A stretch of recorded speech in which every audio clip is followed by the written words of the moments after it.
IG-nya humas.pmj. Kalau sampaikan ke teman-teman yang ada kalau mau.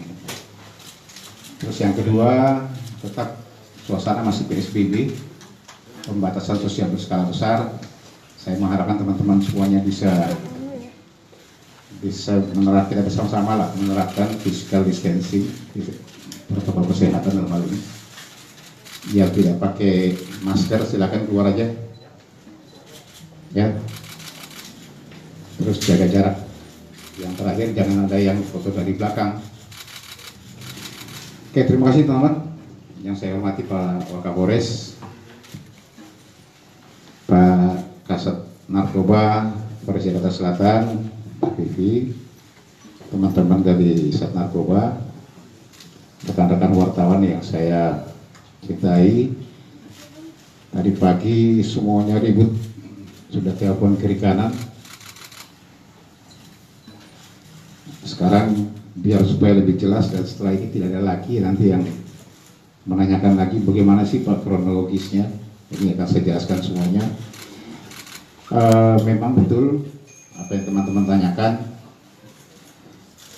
sejak tanggal 26 sebenarnya, ya, 26 Mei kemarin sekitar pukul 8 sore, Sat Narkoba Polres Metro Jakarta Selatan telah mengamankan seseorang. Dia adalah public figure, ya, public figure, inisialnya adalah DS.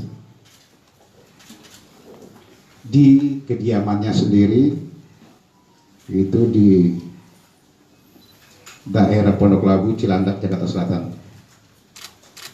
Ya, ini adalah awalnya berdasarkan adanya laporan, ya, laporan masyarakat, kemudian dilakukan penyelidikan, ya, penyelidikan bahwa ada seseorang yang sekarang menjadi DPO.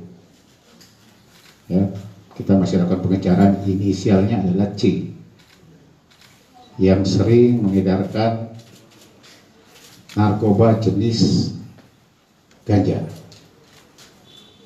Ya, jadi sehari sebelumnya, sehari sebelum penangkapan itu sudah kita lakukan penyelidikan dan juga mengintai, mengikuti si tersangka. Nanti pada saat tanggal 26 sekitar pukul 20.00 yang bersangkutan ulangi, setelah dia mengirimkan barang tersebut kepada tersangka yang sekarang kita tahan, inisialnya DS, disitulah kita lakukan penangkapan. Tetapi salah satu tersangka yang jadi pengedarnya, inisial C sekarang ini, melarikan diri, kita lakukan pengejaran.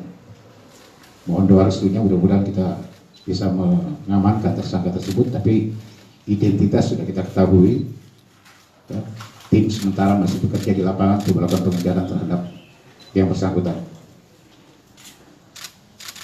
Pada saat dilakukan penggeledahan di kediaman DS, kemudian ditemukan lagi ada narkotika jenis ganja seberat hampir 16 gram yang dia sembunyikan di atas lemarinya dalam satu tempat.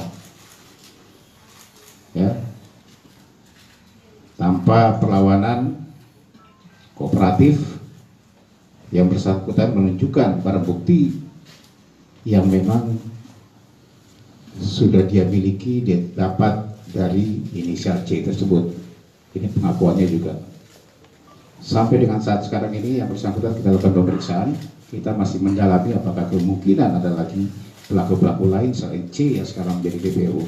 Ini masih didalami oleh tim.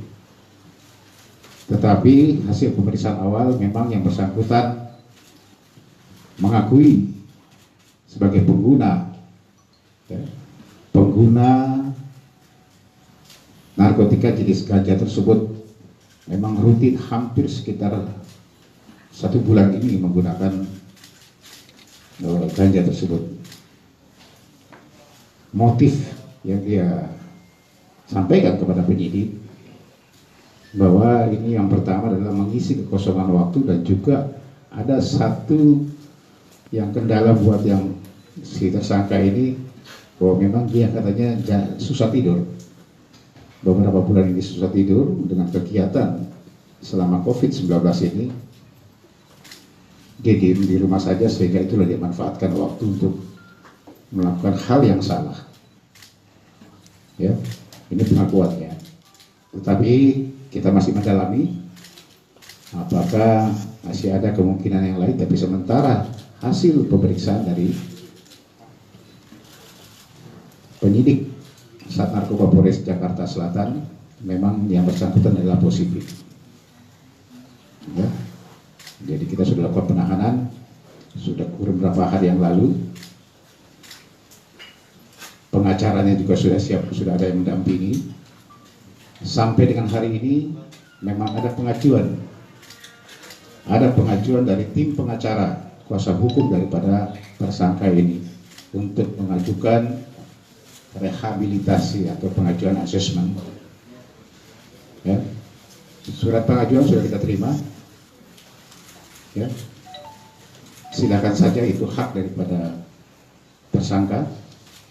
Tapi kita masih menunggu nanti hasil dari BNP DKI Jakarta. Kalau memang disetujui untuk dilakukan asesmen, BNNK Jakarta Selatan. Saya ulangi, BNNK Jakarta Selatan. Kalau memang hasil pengajuan daripada tim kuasa hukumnya maupun keluarganya diajukan rehabilitasi untuk disetujui untuk lakukan asesmen, kita akan dulu, kita akan lakukan asesmen terhadap yang bersangkutan. Ya, kita tunggu saja besok, mudah-mudahan 1-2 hari ini ada hasilnya. Tetapi sementara masih kita terus lakukan pemeriksaan, kita lakukan penahanan. Ini mungkin teman-teman yang bisa saya sampaikan ke teman-teman semuanya. Silakan kalau memang ada yang mau ditanyakan atau mungkin ada tambahan. Cukup, kalau kan? Oke, silakan, saya mau juga pertanyaan. Silakan. Ada yang mau tanyakan?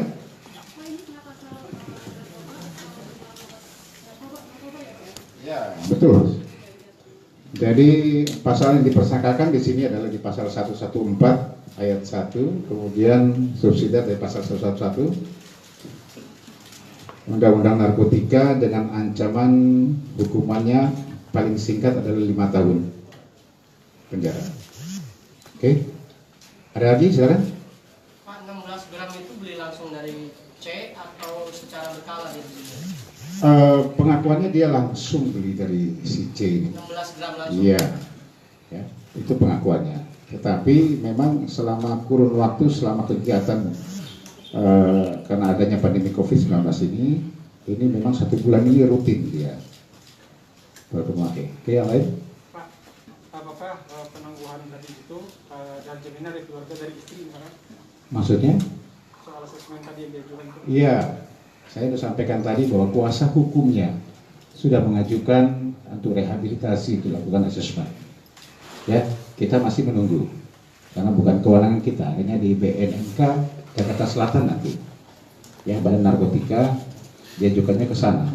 Nanti dari sana yang akan meneliti ke sini dan mengecek apakah yang bersangkutan pantas untuk direhabilitasi atau tidak sebagai pengguna. Nanti kalau dari sana sudah mengajukan yang bersangkutan pantas untuk harus dilakukan asesmen, kita ikuti. Oke, yang lain silakan. Di POC ini dari kalangan artis juga atau tidak? Bukan. Jadi memang dia pengedar, tetapi makanya kita harus mohon doa restunya lah, mudah-mudahan kita bisa lakukan penangkapan terhadap yang bersangkutan. Identitasnya sudah. Apakah memang dia pemasok untuk artis atau bukan, kita juga belum tahu, karena yang bersangkutan belum kita amankan. Tetapi memang dialah yang memasuk kepada saudara DS tersangka ini. Itu pun pengakuannya, ya dia beli dari C tersebut. Oke, yang lain silakan. Oke, silakan. Mungkin untuk Bu Kasat, ini kan di Polres Selatan sendiri terakhir udah ada proyek kios yang ditangkap public figure juga. Nah, bagaimana sih pemetaan dari peredaran narkoba di kalangan public figure gitu, khususnya di Jakarta Selatan? Sebenarnya tidak ada sangkut pautnya mau dia public figure atau tidak. Ya, kita tidak pernah ada pemetaan dia harus public figure, dia pejabat, dia siapa. Semua sama. Ya, semua sama di muka hukum. Kalau memang dia bersalah, dia melakukan, dia pengguna maupun juga pengedar, kita akan tangkap. Sama dengan ini, Kita tidak tahu kalau dia itu public figure, tapi yang kita kejar pertama adalah inisial C-nya ini. Ya, oke, silakan. Oke. Tadi kan dibilang bulan belakangan ini menggunakan apa? Sebelumnya sudah pernah menggunakan juga atau memang baru sebulan ini? Kita masih mendalami, ya, masih mendalami yang bersangkutan apakah sebelumnya lama pernah menggunakan atau tidak. Tetapi pengakuan awalnya sekarang ini bahwa memang rutin selama 1 bulan ini, selama dia di rumah saja dengan kondisi adanya pandemi COVID-19 ini, dia mengakui bahwa memang selama sebulan ini dia rutin. Ada satu kendala buat dia, dia susah tidur, itu alasan dia, alasan tersangka. Tetapi ini masih kita dalami, apalagi kemungkinan nanti kita lakukan pemeriksaan lain lagi nantinya. Oke? Okay? Awal perkenalan si J dengan DS ini dari mana Pak? Ini sudah materi ke dalam ininya ya, ya. Nanti kita akan sampaikan lah kalau sudah. Oke? Okay? Silakan. Pak, untuk diri sudah dilakukan tes lab atau belum atau akan dilakukan? Ya, kita akan lakukan segala prosedur. Jadi kan saya katakan tadi kita positif dengan urin, jelas. Nanti akan ada tahapan lagi yang kita lakukan pengecekan mungkin rambut maupun juga darah nanti ya, kita pengecekan juga. Itu untuk bisa mengetahui sudah berapa lama sih? Kan pengakuannya 1 bulan nih, ya. Tetapi dengan rambut yang kita ini kan nanti kita bisa tahu bahwa dia pemakainya sudah lama itu loh. Makanya kita masih menunggu, ya. Kita masih jalankan semua ini. Yang lain silakan. Cukup teman-teman? Cukup ya? Hah? Oke, silakan terakhir. Terkait istrinya apakah juga menggunakan narkoba juga Pak? Sampai dengan sekarang ini kita tes tidak ada semuanya, cuma yang bersangkutan sendiri, ya, yang bersangkutan sendiri. Kalau istrinya tidak. Oke. Apakah istri beliau mengetahui tentang ketergantungan dalam 1 bulan terakhir itu? Kalau pengakuannya setelah kita lakukan pemeriksaan saksi termasuk istrinya tidak mengetahui sebenarnya, makanya dia diam-diam, dia rapi sekali. Makanya pada saat kita lakukan penangkapan juga atau barang bukti tersebut dia sembunyikan betul-betul dia, yang istrinya pun tidak tahu kalau ada barang bukti tersebut. Ini sementara yang masih kita lakukan. Oke, cukup? Oke. Penegasan saja DS itu benar nggak Pak bisa sono? Saya ngomong DS itu aturan kode etik yang harus kita lakukan. Oke? Ya, kamu harus tahu kode etik jurnalis. Ya, cukup teman-teman ya. Jadi ini yang terakhir himbauan saya mungkin kepada semuanya bahwa memang situasi sekarang ini selama COVID-19 sejak mulai Maret ini secara totalitas kriminal yang ada di wilayah hukum Polda Metro Jaya ini sebenarnya menurun, ya, menurun secara krim total, kita bilang. Tetapi ada beberapa sektor-sektor kejahatan lain, ya, yang memang ada sedikit peningkatan. Contoh paling ini saja narkoba, ya, narkoba salah satunya. Yang kedua adalah penyebaran berita-berita hoax yang ada. Polda Metro Jaya telah menyelidiki sekitar 480 lebih selama COVID-19 ini penyebaran hate speech atau berita-berita bohong. Ya, sudah ada beberapa yang sudah diungkap. Kemudian yang ketiga adalah street crime atau kejahatan jalanan. Seperti kemarin kita ketahui bersama ada banyaknya kejahatan-kejahatan perampokan di beberapa minimarket karena memang perubahan mereka, pencurian dengan pemberatan. Jadi berubah bukan di rumah lagi dilakukan pencurian karena sekarang ini kan masyarakat banyak yang di rumah. Cari tempat-tempat yang kosong seperti minimarket yang terjadi. Kemudian juga kejahatan jalanan, begal. Tapi Polda Metro Jaya pengungkapannya cukup tinggi. 18 kasus curat minimarket, 16 yang sudah diungkap selama COVID-19 ini. Kemudian juga kejahatan-kejahatan jalanan. Kenapa? Karena memang Polda Metro Jaya membentuk Satgas khusus penanganan untuk kejahatan jalanan dan juga premanisme yang ada. Ini masih berjalan terus. Setiap hari kita lakukan patroli, kita giatkan patroli yang ditingkatkan. Yang masyarakat mengharapkan memang polisi itu ada di mana-mana yang berseragam. Kemudian juga kita patroli dengan skala besar bersama-sama dengan teman-teman TNI.